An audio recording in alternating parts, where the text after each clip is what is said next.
North America as the World Cup stretches across three nations for the first time, promising unforgettable moments and stadiums packed with energy.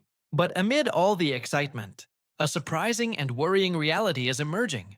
Some US stadiums could face empty seats, not because soccer fans lack passion, but because getting there is becoming a complicated, stressful, and expensive journey for international travelers. Visa delays stretching up to 16 months in certain US consulates, combined with a new $250 visa integrity fee per person and ongoing travel bans for 12 countries, including Iran, whose team has qualified, are transforming what should be a celebration of global unity into a bureaucratic maze, leaving families who spent months planning their dream trips with no choice but to cancel, losing ticket deposits, hotel reservations, and the thrill of attending the world's biggest sporting event. And even for those who can navigate these hurdles, rising tariffs and import costs are making everything from stadium steel and aluminum to official match balls, jerseys, and souvenirs more expensive, pushing stadium construction budgets higher, forcing organizers to cut back on community programs, volunteer perks, and decorative or fan-focused amenities, and putting pressure on hotels, restaurants, and local tourism services as imported kitchen equipment, furniture, and other essentials inflate operational costs, which then trickle down to matchday meals, hotel stays, and even airfare, creating a financial barrier that may leave fans rethinking whether they can attend at all.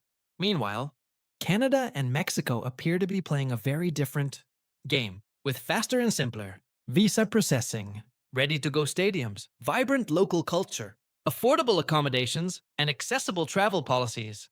They are not just attracting fans but also sponsorships, with major brands like Emirates and Visa reportedly shifting marketing focus to Toronto and Mexico City, anticipating bigger crowds, more engagement, and a smoother fan experience, with FIFA's rules emphasizing that every ticket holder must have access to the matches they purchase.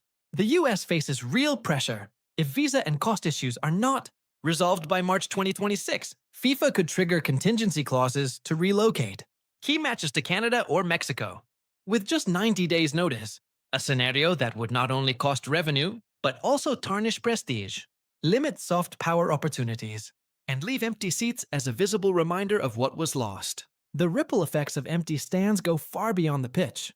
Hotel rooms stay vacant, restaurant tables go unfilled, seasonal jobs are lost, and small businesses, from cafes to souvenir shops, feel the pinch, while local suppliers of food, equipment, and services face reduced orders and diminished income, turning what should be a peak economic moment into a period of frustration and missed opportunities. Beyond the economics, there's also the cultural impact. The World Cup is meant to be a festival of global connection, handshakes, street parties, and shared excitement.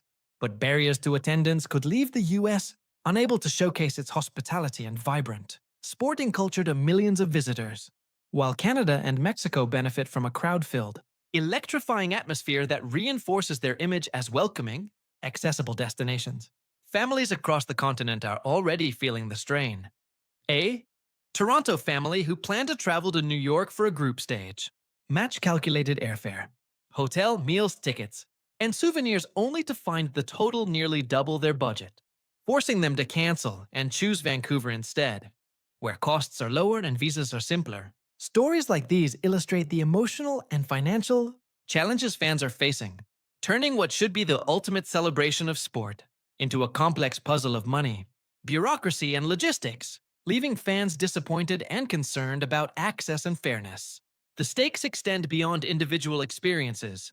Sponsors, international media, and global audiences are watching, and the US risks losing not only part of its economic benefits but also the chance to shine on a global stage, while Canada and Mexico quietly rack up wins, building their reputations and showcasing their readiness for major events. With empty seats, soaring costs, visa hurdles, and a shifting economic landscape, the big question looms: will the 2026 World Cup be remembered as a thrilling festival shared across three nations, or as a missed opportunity for the US, overshadowed by neighbors who made attendance easier, cheaper, and more enjoyable? Fans, governments, and FIFA all have a role to play. And the decisions made in the next months could define not just the tournament itself, but the perception of accessibility, fairness, and hospitality in global sport for years to come. So, what do you think?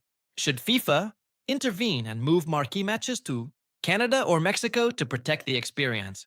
Or will the US find a way to open its doors fully, overcome bureaucratic and financial hurdles, and deliver a World Cup that lives up to its potential? Share your thoughts in the comments, because sometimes it's the fans' voices that shape history.